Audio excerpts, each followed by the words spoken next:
What's up, everyone out there in YouTube world, Facebook world, social media world, the world? Welcome to another edition of Musings with MGL. I'm your host, as always, MGL. Going to get right into it today. Quick little breaking news, as always. It seems to be something that's going to happen a lot. I told you with this brace law coming out, brace rule, you're going to see a lot of things moving quickly in the future, especially when it comes to things like lawsuits. So we kind of have our first big story coming out about lawsuits. It's brought to us by the guys over at Truth About Guns. I'll put the link to the article down below. But here it is. We all knew it was coming, and it just took a few days, as it always does, to draft these things up and get them filed. So SB Tactical, FRAC, and 25 states sue ATF to block, quote, the largest gun registration scheme in U.S. history. So this is hot off the presses, February 9th.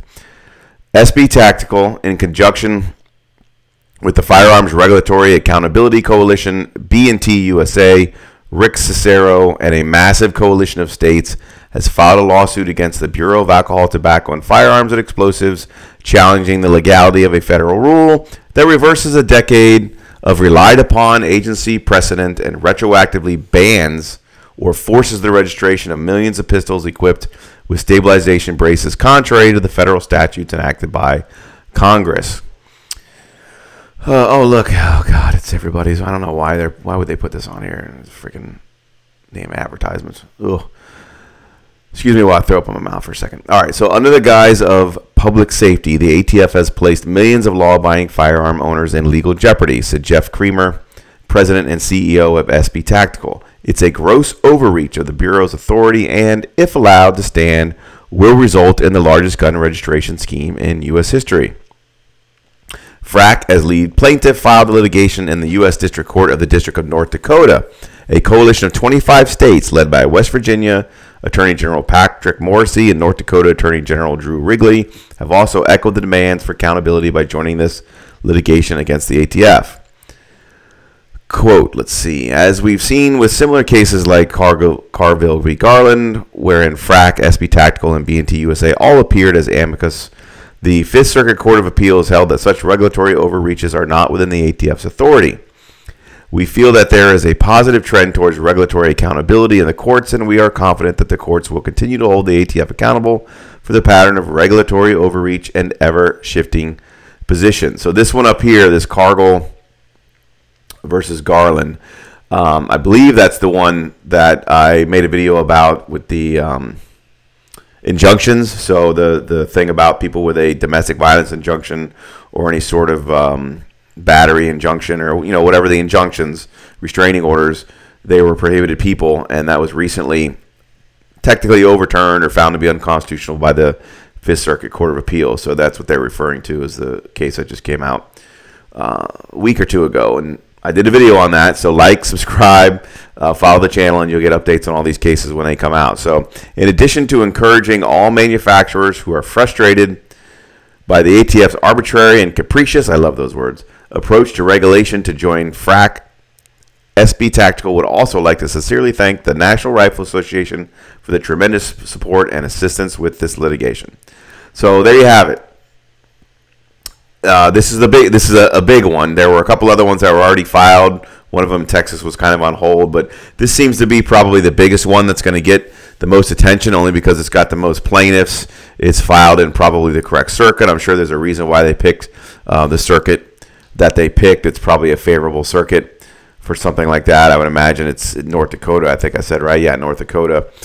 It was filed in the District Court in North Dakota. My guess is that's a pretty conservative districts out there. So there you have it. Kind of breaking news. It's the first of probably many lawsuits to come. This one has one of the largest amounts of plaintiffs and probably is going to get the most traction. It's one of the first ones to come. It's got the biggest organizations involved and basically the manufacturers. And those are the ones who I think are really going to get pissed off about this. It's not just the people that own these firearms already, but these manufacturers got to be taking millions of dollars in losses with the change in this regulation, because those braces were extremely popular. People were buying them all the time. You saw them all over the stores.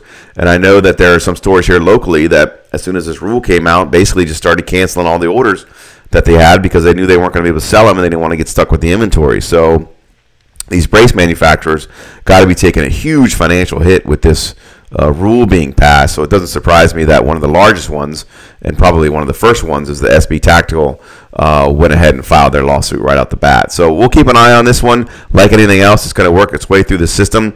The biggest issue that we need to wait and see is if any of these judges are going to issue an injunction, because right now the rule is plowing forward. The clock on the 120 days is continuing to tick. And it's going to go into effect in 120 days if there isn't some sort of injunction or a stay to the rule issued by one of these courts. Just like the bump stock ban, it recently got overturned.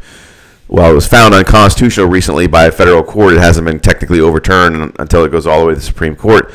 But they finally just got around to doing that, and that was a couple of years ago when that ban was passed, and so they just got around to finding it unconstitutional. So if you had one before then, and let's say that works its way up, and the Supreme Court upholds it and overturns that ban, well, if you've already got rid of your bunk stocks, or the companies that made them couldn't sell them anymore because they became illegal, then all of a sudden they become legal. It doesn't matter. It's too late in the game. So that's what's going to happen here if one of these courts doesn't issue some sort of an injunction to hold this off. So I'm hoping that I would assume that they filed for injunctive relief to trying to get them to stop the rule from going into effect now while the litigation plays itself out and stops the clock from ticking. That's going to be one of the most important things. So there you have it. Quick little video today. Just wanted to keep you up to date. Like I said, like and subscribe. Click the bell, the ding, ding, ding bell. That's when you get notifications. So when I post something, you get an alert that says I posted it, because I'm going to be keeping up on these cases when they come out and the rulings from the courts and everything else. So